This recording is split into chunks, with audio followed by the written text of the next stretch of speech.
Welcome to This Explainer. Today, we're diving into something absolutely fascinating, deeply satirical, and honestly, pretty heartbreaking.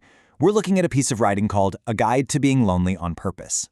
Over the next few minutes, we're going to deconstruct the 4-year journey of a man who decided to hyper-optimize his life into total punishing isolation. It's a brilliant, unvarnished look at what happens when internet hustle culture is taken to its absolute logical extreme. To really understand our protagonist here, you have to look at his psychological baseline. Every single morning, he stands 3 inches from an unframed mirror in a freezing cold room, and he shouts this incredibly toxic affirmation, "I am that which requires nothing." He literally stares into his own bloodshot eyes, rejecting sleep, rejecting warmth, and rejecting any kind of human connection. Get this, he actually believes that blinking is doubt. It perfectly captures the absurd, deeply lonely mindset of this extreme grindset culture, where literally any human need is viewed as a fatal vulnerability. So just how far does he go to manufacture this hardship? Well, it all starts at exactly 2:15 a.m. That is his wake-up time. Not 2 a.m. because he thinks that's too round, not 2:30 because, that's for posers. He chooses 2:15 a.m. specifically because it feels violent and arbitrary. In his mind, sleep is just a weak negotiation with his body, this pathetic little bargaining session where his brain begs for cellular repair. While normal people are resting, he's wide awake, fully convinced that sleep is basically a psyop invented by Big Mattress. And how exactly do you guarantee you're up at 2:15 every day? Enter the 17 alarm protocol. It is completely deranged. He staggers these 17 alarms at intervals that follow absolutely no mathematical pattern, purely to shock his nervous system. We jump from an air raid siren to the sound of uncooked rice pouring onto a hardwood floor, over to the purge siren, and finally to pure silence, which, by the way, he notes is the most violent alarm of all. Oh, and the golden rule? Absolutely no snoozing. Because hitting snooze means you actually believe you deserve gentleness, and in the Sigma protocol, gentleness is the ultimate enemy. This outright biological hostility just bleeds right into the rest of his morning routine, which is essentially designed entirely for self-punishment. Step 1, an 11-minute cold shower to induce mild hypothermia. He calls that clarity. Step 2, because towels imply self-care, he air dries in front of an industrial basement fan. Step 3 is wild. He chews 4 raw, unpeeled cloves of garlic just to weaponize his breath so no one will stand near him. And finally, step 4, chugging cold, bitter coffee that he manually grinds for 6 minutes. He genuinely treats these punishing habits as serious key performance indicators of his discipline. Now, you might be wondering, what does a guy like this actually do for a living? You'd think he's a Navy SEAL or some intense startup CEO. Nope. He is a freelance social media manager making about $847 a month per client. His job? Writing highly engaged, anxiety-inducing Instagram captions for mid-tier fitness influencers. He writes toxic garbage like, "Pain is just weakness leaving the body," feeding the exact same algorithmic machine that keeps him and thousands of other guys totally trapped in this cycle of performative suffering. But here's the catch. His manufactured online toughness is hiding a really grim biological reality. He thinks he's fully optimized, right? Consuming exactly 4 raw eggs, 23 almonds, and plain chicken breast to fuel the machine. The reality? He is running a massive negative 1,493 caloric deficit. His body is literally catabolizing muscle tissue. He thinks he's in peak physical condition, but his left eye is constantly twitching from severe adrenal fatigue. He calls his mental state disciplined, but what it actually is complete isolation and crushing decision fatigue. And, his environment perfectly mirrors that internal emptiness.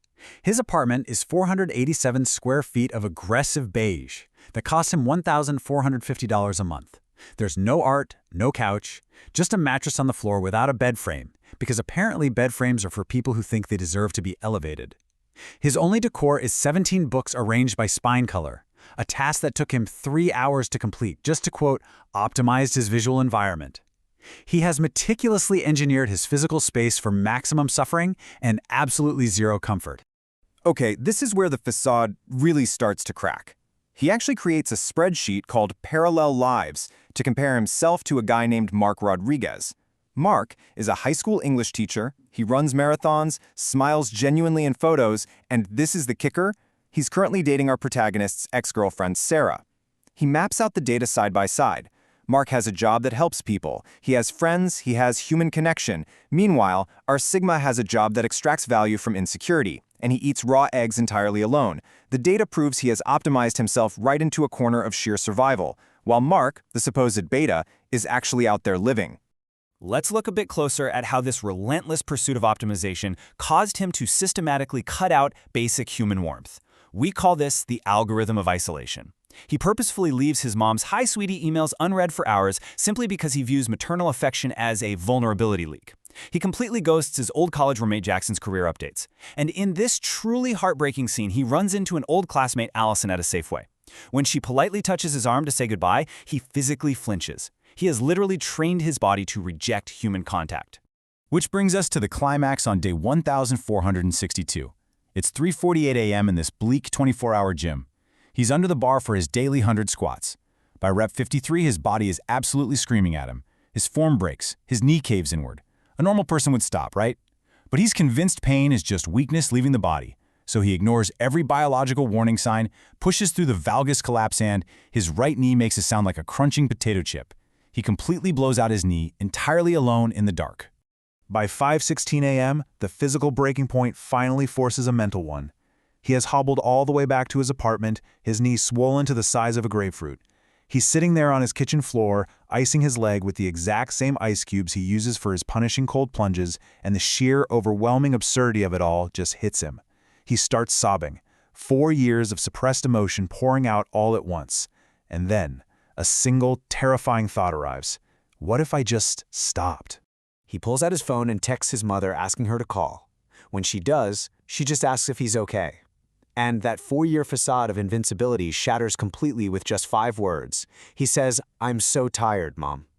He finally admits that he has been pretending, optimizing and grinding himself into a state of total, absolute exhaustion. And his mother, with such incredible grace, just listens. She tells him he doesn't have to carry it all alone anymore.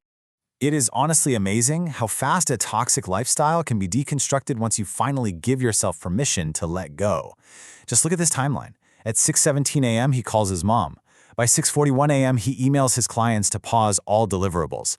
At 6:44 a.m., he turns off all 17 of those deranged alarms for the very first time. He falls asleep and wakes up naturally the next day at 11:47 a.m. after 12 glorious hours of rest.